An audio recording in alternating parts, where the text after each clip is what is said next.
لا إله إلا الله لا إله إلا الله لا إله إلا الله ما لنا رب سواه لا إله إلا الله لا إله إلا الله لا إله إلا الله ما لنا رب سواه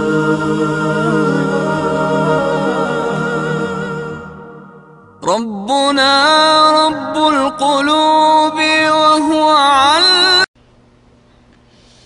بچہ انگلش بولتا ہوا نظر آئے دل پھول کی طرح ماں باپ کا کھل جاتا ہے. بچے کو سورت سیکھ لے گا، اخلاص بھی پڑھنی نہ آہستہ آئے، آہستہ ٹھیک ہو جائے گا.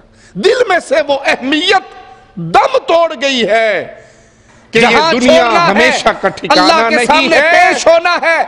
پھر وہاں پہ پلٹ قرآن کو چھوڑ کر یا دنیا جنتی کے یا اندر جہنمی، اس کو مگن بس. کر رہا ہوں، تو میں اپنے بچے کی جیب بھرنے کی فکر تو کر رہا ہوں، اس کے چمڑے کو جہنم سے بچانے کی فکر نہیں کر رہا. علام الغيوب في الشروق وفي الغروب نوره يهدي العصا ربنا رب القلوب وهو علام الغيوب في الشروق وفي الغروب نوره يهدي العصا ربنا الهادي الودود فضله ملء الوجود عفوه خير وجود فارتجي دوما رضا ربنا الهادي الودود فضله ملء الوجود عفوه خير وجود فارتجي. السلام عليكم ورحمة الله وبركاته. إن الحمد لله نحمده ونستعينه ونستغفره ونعوذ بالله من شرور أنفسنا ومن سيئات أعمالنا من يهده الله فلا مضل له ومن يضلل فلا هادي له أشهد أن لا إله إلا الله وحده لا شريك له وأشهد أن محمدًا عبده ورسوله أما بعد أعوذ بالله من الشيطان الرجيم بسم الله الرحمن الرحيم فقلت استغفروا ربكم إنه كان غفارا يرسل السماء عليكم مدرارا ويمددكم بأموال وبنين ويجعل لكم جنات ويجعل لكم أنهارا.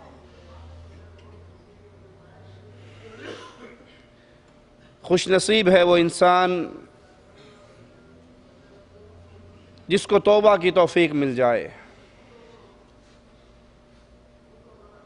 بد نصیب ہے وہ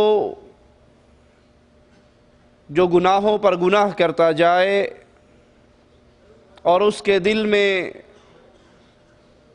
اللہ سے معافی مانگنے کا، اللہ کی طرف رجوع کرنے کا جذبہ پیدا نہ ہو. کیونکہ گناہ ہلاکت اور بربادی کا پیغام ہے. توبہ کرنے والا گناہوں سے پاک ہو جاتا ہے، ایسے ہو جاتا ہے گویا اس نے گناہ کیے ہی نہیں، اور اللہ کی رحمتوں کی برکھا برستی ہے. اللہ کا فضل و کرم، اللہ کی نعمات کی بارش ہوتی ہے اس پر جو اپنے رب سے معافی مانگتا ہے. مالک کا فرمان سنیے.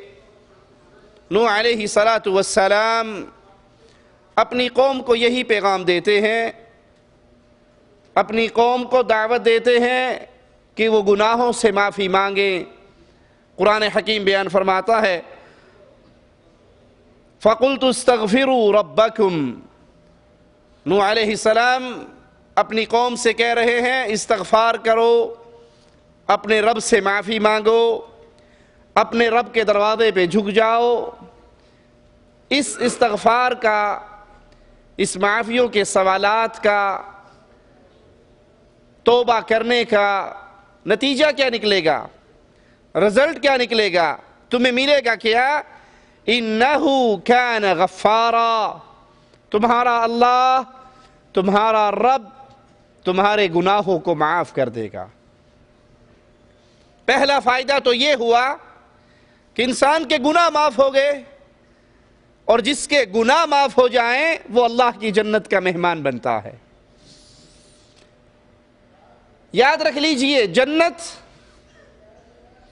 جب تک گناہ پلے میں رہیں، گناہ دامن میں لگے رہیں، جنت کا حصول ناممکن ہے۔ یا تو اللہ گناہوں کو معاف کر دے اپنی رحمت سے، تب انسان جنت میں جائے گا، یا گناہوں کی سزا پالے، پاک ہو جائے، پھر جنت میں جائے گا۔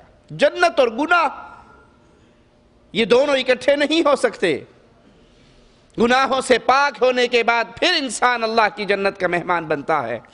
تو معافی مانگنے کا رزلٹ اللہ کی طرف سے معاف یہ ہے، گناہوں سے انسان ایسے ہو جاتا ہے جیسے اس نے گناہ کیا ہی نہیں۔ پھر آپ کہو کہ مولوی صاحب ہر گل اگلے جانتے سٹی جانتے ہو، اس دنیا میں بھی کچھ بتاؤ۔ معافی مانگنے کا یہ رزلٹ تو نکل گیا کہ ٹھیک ہے اللہ گناہ معاف کر دے گا، جنت مل جائے گی؟ نہیں، یہ استغفار، یہ توبہ، یہ معافی کے سوالات، یہ اللہ کے در پہ جھکنا، یہ اللہ کی طرف رجوع کرنا اتنا عظیم عمل ہے جس کا بدلہ اللہ دنیا میں بھی دیتا ہے۔ وہ عمل کیا ہے؟ وہ دنیا کا بدلہ کیا ہے؟ یرسل السماء علیکم مدرارا، اللہ تہ بتہ تم پر بادل بھیجے گا، بارشیں برسے گی۔ حدیث میں آتا ہے نا، رسول اللہ صلی اللہ علیہ وسلم نے فرمایا نیکی کا حکم دو، برائی سے روکو، یہ امر بالمعروف ونہی عن المنکر کا فریضہ سر انجام دیتے رہو۔ اگر اس عمل سے تم رک گئے، نیکی کی دعوت دینے سے رک گئے، گناہوں سے روکنے کے پیغام دینے سے رک گئے، پھر اللہ بارشوں کو روک لے گا۔ تم دعائیں مانگو گے، اللہ تمہاری دعاؤں کو قبول نہیں کرے گا۔ اور اگر توبہ کرو گے، اللہ کے در پہ جھکو گے، تو اس کا رزلٹ کیا نکلے گا؟ بادل آئیں گے، بارشیں برسیں گی۔ وَيُمْدِدْكُمْ بِأَمْوَالٍ وَبَنِينَ، اللہ تمہارے مالوں میں کثرت کر دے گا۔ اگر کسی کو یہ تکلیف ہے، رزق میں تنگی ہے، ہاتھ ٹائٹ ہے، تو وہ اللہ کے در پہ آ جائے۔ ہم تو پلاننگ کرتے ہیں الا من رحم ربی کہ کس طرح جھوٹ بول کے سودا بیچیں، فراڈ کر کے سودا بیچیں، دھوکہ دے کے سودا بیچیں، 4 پیسے آ جائیں گے۔ حرام طریقے سے مال اگر آ جائے گا، میرا ایک جملہ یاد رکھنا، یہ آتا ہوا مال تو آپ کو نظر آئے گا، جاتا ہوا نظر نہیں آئے گا۔ آپ کہو گے جناب اتنے پیسے میں نے اس مہینے میں کمائے، لیکن اللہ کی طرف سے مصیبتیں کیا آئیں، بیماریاں کیا آئیں، دکھ کیا آئے، تکلیفیں کیا آئی۔ حرام طریقے سے آپ نے 10,000 کما لیے، ایسی آزمائشیں اوپر پڑتی ہیں کہ 50,000 لگ جاتے ہیں، انسان پھر مقروض ہے۔ اگر مال میں برکت چاہتے ہو، اگر مال میں رزق میں فراخی چاہتے ہو، طریقہ کار کیا ہے؟ اللہ کے در پہ آئیے، اپنے گناہوں سے معافی مانگیے، استغفار کیجئے، اللہ مال زیادہ دے گا۔ وَبَنِينَ، جس کو بیٹے کی خواہش ہے کہ میری اولاد کثرت سے ہو، میرے بیٹے نرینہ اولاد ہو، اس کو بابوں کے در جھانکنے کی ضرورت نہیں ہے، تعویذ فروشوں کی خاک چھاننے کی ضرورت نہیں ہے۔ یہ تعویذ فروش، یہ ایمان کے ڈاکو، عزت کے ڈاکو، مال کے ڈاکو، ان کی اپنی ہسٹری کھولو گے تو شاید ان کی اپنی اولاد نہ ہو، یہ کسی کو بیٹا کیا دیں گے؟ ان کے در پہ آ کے اپنی عزتیں نہ لٹواؤ، ان کے در پہ آ کے عزتوں کا بیڑا غرق نہ کرو۔ نہیں یقین آتا تو سلیم قادری گجرانوالے کے پیر صاحب کو دیکھ لو، اولاد نرینہ کا تعویذ دینے کے چکر میں 300 عورتوں کی عزت لوٹی ہے اس ظالم نے۔ اس پروگرام دعا خوش آمدید کہتے ہیں آپ کو. وہ فوٹیج دکھاتے ہیں جو اس طرح کے جعلی پیر پتہ نہیں پاکستان کے طول و ورلڈ میں اس طرح کے عمل کر رہے ہوتے ہیں اور عورتوں کو اور دوسرے لوگوں کو کس طرح بہکا رہے ہوتے ہیں. یہ فوٹیج دیکھیے, اس کے بعد واپس آئیے اسی پروگرام میں.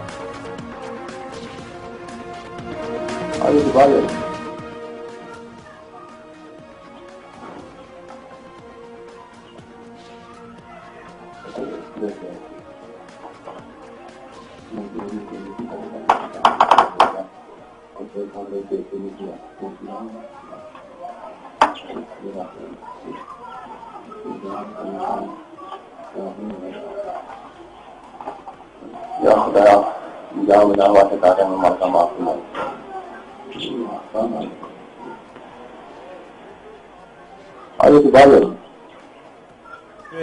نور کی برسات ہے اور یہاں سے بیٹے بھی ملیں گے اور بانجھ پن بھی دور ہوگا.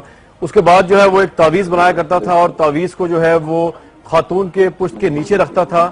اور ہم نے آپ کو اب تک یہ اس لیے دکھایا کیونکہ یہ اس میں کوئی ایسا نہیں, صرف انہوں نے خاتون نے پورے کپڑے پہنے ہوئے ہیں اور اس کی پشت کے نیچے یہ جعلی پیر, اس طرح کے ہزاروں جعلی پیر پاکستان میں ابھی بھی تعویذ رکھتے ہیں. اس کے بعد اللہ کا نام وہ لیتا تھا اور آپ نے سنا خداوند تعالیٰ کے نام کی آیات وہ بولتا تھا اور اس کے بعد ایک مکروہ فعل کرتا تھا. اور یہ ان تمام مردوں اور سسرالیوں کے لیے ایک لمحہ فکری ہے جو اپنی عورتوں کو پریشرائز کرتے ہیں, اس طرح کے پیر و فقیروں کے پاس بھیجنے کا موجب بنتے ہیں جو بعد میں گناہ کی دلدل میں پھنس جاتی ہیں اور ذلت اور رسوائی ہے پوری پوری نسل کے لیے. یہ اگر ہم واپس آئیں پروگرام میں تو آپ کی ملاقات کرواتا ہوں اس جعلی پیر سے, اس سو کالڈ پیر سے جو سب کچھ کرتا رہا اور اہل محلہ کی بغیرتی کی انتہا ہے کہ وہ یہاں سب کچھ ہوتا رہا اور وہ دیکھتے رہے. اس میں مرد عورت سب شامل ہیں اور یہ سب ایک بحیثیت قوم شاید ہم بہت بے حس ہو چکے ہیں. یہ دیکھتے ہیں اس کی انٹرویو اس پیر کا اور اس کو واپس آتے ہیں اسی پروگرام میں.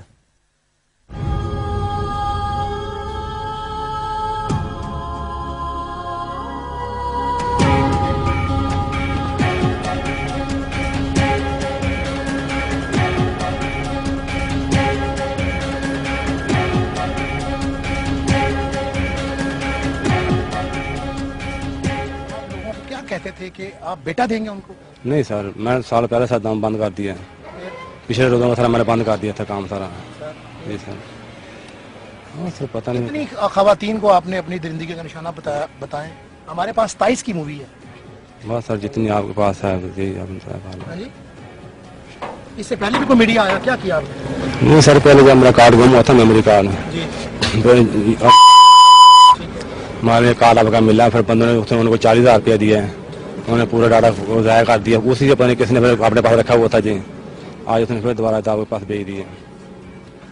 آپ مانتے ہیں آپ سے غلطی ہوئی, اللہ کو اب رمضان شروع ہو گیا ہے, آپ سمجھتے ہیں اللہ سے معافی مانگتے ہیں؟ جی سر, میں نے سر پچھلے روزوں کا میں اللہ سے معافی مانگ رہا ہوں. اس کے بعد میں نے تمام درود بند کر دیا, میں کرتا نہیں ہوں.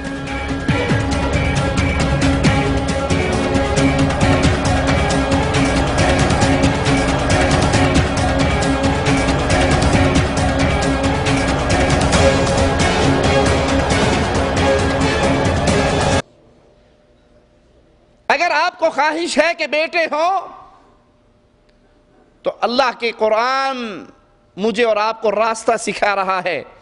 بیٹوں میں کثرت کیسے ہوگی؟ استغفار سے, کثرت سے اللہ کے سامنے معافی مانگے.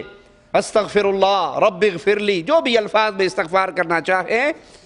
آسمان سے بارشیں برسیں گی, مال زیادہ ہوگا, بیٹوں میں کثرت ہوگی.